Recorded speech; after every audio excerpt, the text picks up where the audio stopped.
ಬೈಕ್ಗೆ Palestine ಧ್ವಜ ಕಟ್ಟಿ ಓಡಾಡಿರುವ ಆರೋಪ ಕೇಳಿದು ಸಿಗ್ತಾ ಇದೆ. ಚಿಕ್ಕಮಗಳೂರು ಕಡೂರು ಹೆದ್ದಾರಿಯಲ್ಲಿ ಓಡಾಡಿದ್ದಾರಂತೆ. ಚಿಕ್ಕಮಗಳೂರು ಪೊಲೀಸರಿಗೆ ಹಿಂದೂ ಸಂಘಟನೆಯವರು ದೂರು ಕೊಟ್ಟಿದ್ದಾರೆ. ಪೊಲೀಸ್ ಠಾಣೆ ಮುಂದೆ 30ಕ್ಕೂ ಹೆಚ್ಚು ಮಂದಿ ಜಮಾವಣೆಗೊಂಡಿದ್ದಾರೆ ಎನ್ನುವುದರ ಡೀಟೇಲ್ ಸಿಗ್ತಾ ಇದೆ. ಬೈಕ್ಗೆ ಪ್ಯಾಲೆಸ್ತೀನ್ ಧ್ವಜ ಕಟ್ಟಿ ಓಡಾಡಿದ್ದಾರಂತೆ. ಹಾಗಾಗಿ ಕ್ರಮ ಕೈಗೊಳ್ಳಬೇಕು ಅಂತ ಹಿಂದೂ ಸಂಘಟನೆಯವರು ಪೊಲೀಸರ ಗಮನಕ್ಕೆ ತಂದಿದ್ದಾರೆ, ದೂರು ಕೊಟ್ಟಿದ್ದಾರೆ. ಈಗ 30ಕ್ಕೂ ಹೆಚ್ಚು ಜನ ಪೊಲೀಸ್ ಠಾಣೆ ಮುಂಭಾಗ ಜಮಾವಣೆಗೊಂಡಿದ್ದಾರೆ ಎನ್ನುವುದರ ಡೀಟೇಲ್ ಸಿಗ್ತಾ ಇದೆ. ಚಿಕ್ಕಮಗಳೂರು ಕಡೂರು ರಸ್ತೆಗಳಲ್ಲಿ ಓಡಾಟ ಆಗಿದೆ ಅನ್ನುವಂಥ ಗಂಭೀರ ಆರೋಪ. ದೃಶ್ಯ ನಾವು ಗಮನಿಸ್ತಾ ಇದ್ದೀವಿ ನೋಡಿ. ಬೈಕ್ಗೆ ಪ್ಯಾಲೆಸ್ತೀನ್ ಧ್ವಜ ಕಟ್ಟಿ ನಮ್ಮ ರಾಜ್ಯದಲ್ಲಿ, ಅದು ಕೂಡ ಚಿಕ್ಕಮಗಳೂರು ಕಡೂರು ರಸ್ತೆಯಲ್ಲಿ ಈ ರೀತಿ ಯುವಕರು ಓಡಾಡಿದ್ದಾರೆ. ಅವರ ವಿರುದ್ಧ ಕ್ರಮ ಆಗಬೇಕು ಅಂತ ಹಿಂದೂ ಸಂಘಟನೆಯವರು ದೂರು ಕೊಟ್ಟಿದ್ದಾರೆ.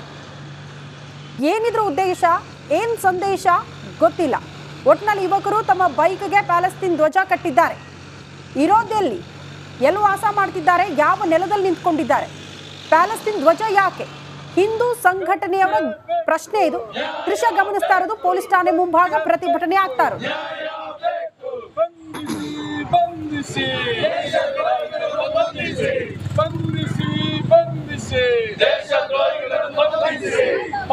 ಪ್ಯಾಲೆಸ್ತೈನ್ ಧ್ವಜಾರಿಸುವ ಮತಾಂಧರನ್ನು ಬಂಧಿಸಿ, ಬಂಧಿಸಿ, ಬಂಧಿಸಿ, ದೇಶ ವಿರೋಧಿಗಳನ್ನು ಬಂಧಿಸಿ, ಬಂಧಿಸಿ, ಬಂಧಿಸಿ.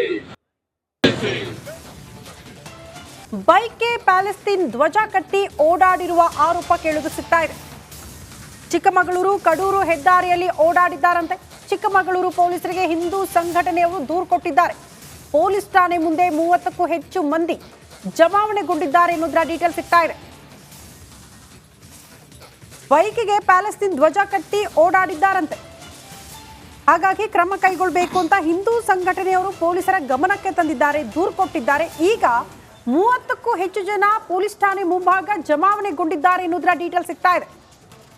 ಚಿಕ್ಕಮಗಳೂರು ಕಡೂರು ರಸ್ತೆಗಳಲ್ಲಿ ಓಡಾಟ ಆಗಿದೆ ಅನ್ನುವಂಥ ಗಂಭೀರ ಆರೋಪ. ದೃಶ್ಯ ನಾವು ಗಮನಿಸ್ತಾ ಇದ್ದೀವಿ ನೋಡಿ. ಬೈಕ್ಗೆ ಪ್ಯಾಲೆಸ್ತೀನ್ ಧ್ವಜ ಕಟ್ಟಿ ನಮ್ಮ ರಾಜ್ಯದಲ್ಲಿ, ಅದು ಕೂಡ ಚಿಕ್ಕಮಗಳೂರು ಕಡೂರು ರಸ್ತೆಯಲ್ಲಿ ಈ ರೀತಿ ಯುವಕರು ಓಡಾಡಿದ್ದಾರೆ. ಅವರ ವಿರುದ್ಧ ಕ್ರಮ ಆಗಬೇಕು ಅಂತ ಹಿಂದೂ ಸಂಘಟನೆಯವರು ದೂರು ಕೊಟ್ಟಿದ್ದಾರೆ. ಏನಿದ್ರ ಉದ್ದೇಶ, ಏನ್ ಸಂದೇಶ ಗೊತ್ತಿಲ್ಲ. ಒಟ್ಟಿನಲ್ಲಿ ಯುವಕರು ತಮ್ಮ ಬೈಕ್ಗೆ ಪ್ಯಾಲೆಸ್ತೀನ್ ಧ್ವಜ ಕಟ್ಟಿದ್ದಾರೆ. ಇರೋದೆಲ್ಲಿ, ಎಲ್ಲಿ ವಾಸ ಮಾಡ್ತಿದ್ದಾರೆ, ಯಾವ ನೆಲದಲ್ಲಿ ನಿಂತ್ಕೊಂಡಿದ್ದಾರೆ, ಪ್ಯಾಲೆಸ್ತೀನ್ ಧ್ವಜ ಯಾಕೆ? ಹಿಂದೂ ಸಂಘಟನೆಯವರ ಪ್ರಶ್ನೆ ಇದು. ದೃಶ್ಯ ಗಮನಿಸ್ತಾ ಇರೋದು ಪೊಲೀಸ್ ಠಾಣೆ ಮುಂಭಾಗ ಪ್ರತಿಭಟನೆ ಆಗ್ತಾ ಇರೋದು. ಬಂಧಿಸಿ, ಬಂಧಿಸಿ, ಬಂಧಿಸಿ, ಬಂಧಿಸಿ, ದೇಶದ್ರೋಹಿಗಳನ್ನು ಬಂಧಿಸಿ, ಪ್ಯಾಲೆಸ್ತೈನ್ ಧ್ವಜಾರಿಸುವ ಮತಾಂಧರನ್ನು ಬಂಧಿಸಿ, ಬಂಧಿಸಿ, ಬಂಧಿಸಿ, ದೇಶ ವಿರೋಧಿಗಳನ್ನು ಬಂಧಿಸಿ, ಬಂಧಿಸಿ, ಬಂಧಿಸಿ. ಟಾಪ್ 30 ಸುದ್ದಿಗಳನ್ನು ಒಂದೊಂದಾಗಿ ನೋಡ್ತಾ ಹೋಗೋಣ. ಪರಪ್ಪನ ಅಗ್ರಹಾರ ಜೈಲಿನ ಮೇಲೆ ಪೊಲೀಸ್ ರೇಡ್ ಆಗಿದೆ. ವಿಲ್ಸನ್ ಗಾರ್ಡನ್ ನಾಗ ಜೈಲಲ್ಲಿ ಮೊಬೈಲ್ ಬಳಕೆ ಮಾಡ್ತಾ ಇದ್ದಿದ್ದು ಬಯಲಾಗಿದೆ. ಈ ಬಗ್ಗೆ ರಿಪಬ್ಲಿಕ್ ಕನ್ನಡ ವರದಿ ಪ್ರಸಾರ ಮಾಡಿತ್ತು. ಇದೀಗ ನಮ್ಮ ವರದಿ ನಿಜವಾಗಿದೆ. ಆಗ್ನೇಯ ಡಿಸಿಪಿ ಸಾರಾ ಫಾತಿಮಾ ನೇತೃತ್ವದಲ್ಲಿ ದಾಳಿಯನ್ನು ನಡೆಸಲಾಗಿತ್ತು. 5 Android phone, 3 mobile charger, 7 electric stove, 32,000 ನಗದು, ಚಾಕು ಪತ್ತೆಯಾಗಿವೆ. ಜೈಲಲ್ಲಿ ವಿಲ್ಸನ್ ಗಾರ್ಡನ್ ನಾಗನ ಮೊಬೈಲ್ ಜಪ್ತಿ ಮಾಡಲಾಗಿದೆ. ಆರೋಪಿಗಳು ಜೈಲು ಅಧಿಕಾರಿಗಳ ವಿರುದ್ಧ ಕೇಸ್ ದಾಖಲಾಗಿದೆ. ಇದೇ ಮೊದಲ ಬಾರಿಗೆ ಇಡೀ ತಂಡದ ವಿರುದ್ಧ ದೂರು ದಾಖಲಾಗಿದೆ.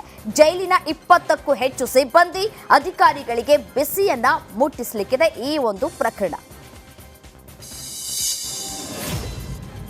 ಪರಪ್ಪನ ಅಗ್ರಹಾರ ಜೈಲಿನಲ್ಲಿದ್ದಾಗ ದರ್ಶನ್ಗೆ ರಾಜಾತಿಥ್ಯ ಪ್ರಕರಣಕ್ಕೆ ಸಂಬಂಧಪಟ್ಟಂತೆ ತನಿಖೆ ತೀವ್ರಗೊಂಡಿದೆ. ಸಿಸಿಬಿ ತನಿಖೆ ವೇಳೆ ಜೈಲು ಅಧಿಕಾರಿಗಳ ನಿರ್ಲಕ್ಷ್ಯ ಬೆಳಕಿಗೆ ಬಂದಿದೆ. ತನಿಖೆ ವೇಳೆ ಜೈಲಧಿಕಾರಿಗಳು ಸಮರ್ಪಕ ಮಾಹಿತಿ ನೀಡಿಲ್ಲ.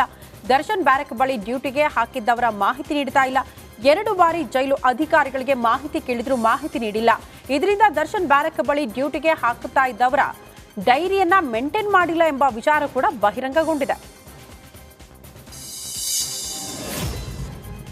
ಕೊಲೆ ಮಾಡಿ ಜೈಲು ಸೇರಿರುವ ದರ್ಶನ್ ಹೊರಬರುವುದಕ್ಕೆ ಪರದಾಡ್ತಾ ಇದ್ದಾರೆ. ಆದರೆ ಪೊರ್ಕಿ ಫ್ಯಾನ್ಸ್ ಮಾತ್ರ ತಮ್ಮ ಪುಂಡಾಟ ಮಾತ್ರ ಬಿಟ್ಟಿಲ್ಲ. ಗಣೇಶೋತ್ಸವ ವಿಸರ್ಜನಾ ಮೆರವಣಿಗೆಯಲ್ಲಿ ದರ್ಶನ್ ಕೈದಿ ನಂಬರ್ ಇರೋ ಟಿ ಶರ್ಟ್ ಹಾಕಿ ಡ್ಯಾನ್ಸ್ ಮಾಡಿದ್ದಾರೆ. ಕುಂದಾಪುರ ತಾಲೂಕು ಬಳ್ಕೂರು ಸಾರ್ವಜನಿಕ ಗಣೇಶೋತ್ಸವದಲ್ಲಿ ಗಲಾಟೆಯಾಗಿದೆ. ಪೊರ್ಕಿ ಫ್ಯಾನ್ಸ್ ವಿರುದ್ಧ ಸಾರ್ವಜನಿಕರು ಆಕ್ರೋಶವನ್ನು ವ್ಯಕ್ತಪಡಿಸಿದ್ದಾರೆ. ಇದಕ್ಕೆ ಕೊಂಕು ಮಾಡಿದ ಫ್ಯಾನ್ಸ್ ನಾವು ಮಾಡಿದ್ದೇ ಸರಿ, ಸಂವಿಧಾನದ 19ನೇ ವಿಧಿ ನಮಗೆ ಸ್ವಾತಂತ್ರ್ಯ ನೀಡಿದೆ ಅಂತ ಗಲಾಟೆಯನ್ನ ಮಾಡಿದ್ದಾರೆ. ಬಳಿಕ ಪೊಲೀಸರು ಮಧ್ಯ ಪ್ರವೇಶಿಸಿ ಪರಿಸ್ಥಿತಿಯನ್ನ ತಿಳಿಗೊಳಿಸಿದ್ದಾರೆ. ಸಿಎಂ ಇದ್ದ ಕಾರ್ಯಕ್ರಮದಲ್ಲಿ ಭದ್ರತಾ ಲೋಪವಾಗಿದೆ. ವಿಧಾನಸೌಧದ ಮುಂದೆ ಯುವಕನೋರ್ವ ಏಕಾಏಕಿ ವೇದಿಕೆಗೆ ನುಗ್ಗಿ ಹೈಡ್ರಾಮಾ ಮಾಡಿದ್ದಾನೆ. ಪ್ರಜಾಪ್ರಭುತ್ವ ದಿನಾಚರಣೆ ಕಾರ್ಯಕ್ರಮದ ವೇಳೆ ಈ ಘಟನೆ ನಡೆದಿದೆ. ಸಿಎಂಗೆ ಶಾಲು ಹಾಕುವುದಕ್ಕೆ ಈ ರೀತಿ ಮಾಡಿದ್ದಾನೆ. ವೇದಿಕೆ ಮೇಲೆ ಕೆಲಕಾಲ ಗೊಂದಲದ ವಾತಾವರಣ ಕೂಡ ಸೃಷ್ಟಿಯಾಗಿತ್ತು. ಬಳಿಕ ಪೊಲೀಸರು ಬಂದು ಯುವಕನನ್ನ ಕರೆದೊಯ್ದು ವಿಚಾರಣೆ ನಡೆಸಿದ್ದಾರೆ. ದೆಹಲಿ ಸಿಎಂ ಕೇಜ್ರಿವಾಲ್ ರಾಜೀನಾಮೆ ಘೋಷಣೆ ಮಾಡಿದ್ದಾರೆ. ಇನ್ನೆರಡು ದಿನಗಳಲ್ಲಿ ಸಿಎಂ ಸ್ಥಾನಕ್ಕೆ ರಾಜೀನಾಮೆ ನೀಡುತ್ತೇನೆ ಅಂತ ಅರವಿಂದ್ ಕೇಜ್ರಿವಾಲ್ ಹೇಳಿದ್ದಾರೆ. ರಾಜೀನಾಮೆ ಬಳಿಕ ಮತ್ತೆ ಜನರ ಬಳಿಗೆ ಹೋಗೋದಾಗಿ ಘೋಷಿಸಿದ್ದಾರೆ. ದೆಹಲಿ ಅಬಕಾರಿ ನೀತಿ ಹಗರಣದಲ್ಲಿ ಬಂಧಿತರಾಗಿದ್ದ ಕೇಜ್ರಿವಾಲ್ರಿಗೆ ಸಿಎಂ ಕಚೇರಿಗೆ ತೆರಳದಂತೆ ಕೋರ್ಟ್ ಷರತ್ತನ್ನ ವಿಧಿಸಿತ್ತು. ಸರ್ಕಾರಿ ಕಡತಗಳಿಗೆ ಸಹಿಯನ್ನ ಹಾಕದಂತೆಯೂ ಷರತ್ತನ್ನ ವಿಧಿಸಲಾಗಿತ್ತು. आज से 2 दिन के बाद मैं सीएम की कुर्सी से इस्तीफा देने जा रहा हूं.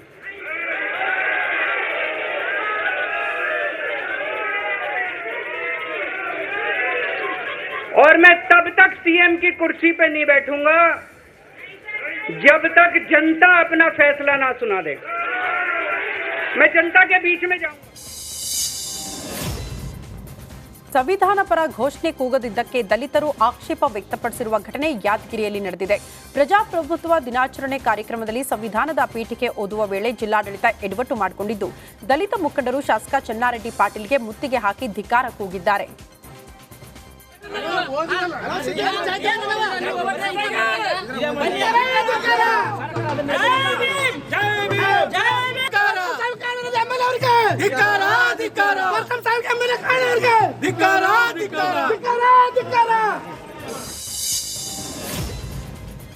ರಷ್ಯಾದಿಂದ ಕನ್ನಡಿಗ ಭಾರತಕ್ಕೆ ವಾಪಸ್ ಆಗಿದ್ದಾರೆ. ರಷ್ಯಾದಿಂದ ವಾಪಸ್ಸಾದ ಅಬ್ದುಲ್ ನಹೀಂ ಮನೆಯಲ್ಲಿ ಸಂಭ್ರಮ ಮನೆ ಮಾಡಿತ್ತು.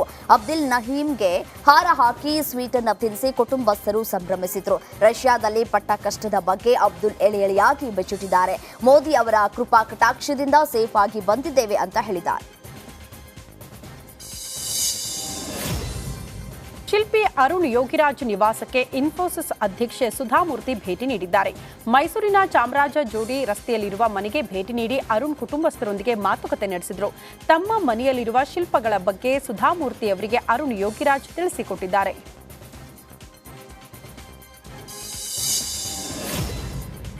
ಹಾವೇರಿ ಜಿಲ್ಲಾ ಪೊಲೀಸರು ಭರ್ಜರಿ ಕಾರ್ಯಾಚರಣೆ ನಡೆಸಿದ್ದಾರೆ. ಹಾವೇರಿ ಸಿಇಎನ್ ಪೊಲೀಸರು ಇಬ್ಬರು ಸೈಬರ್ ಕಳ್ಳರನ್ನ ಬಂಧಿಸಿದ್ದಾರೆ. ಕಂಪ್ಯೂಟರ್, ಲ್ಯಾಪ್ಟಾಪ್ಗಳನ್ನ ಕಡಿಮೆ ಬೆಲೆಗೆ ಕೊಡಿಸೋದಾಗಿ ಹೇಳಿ ವಂಚಿಸ್ತಾ ಇದ್ರು.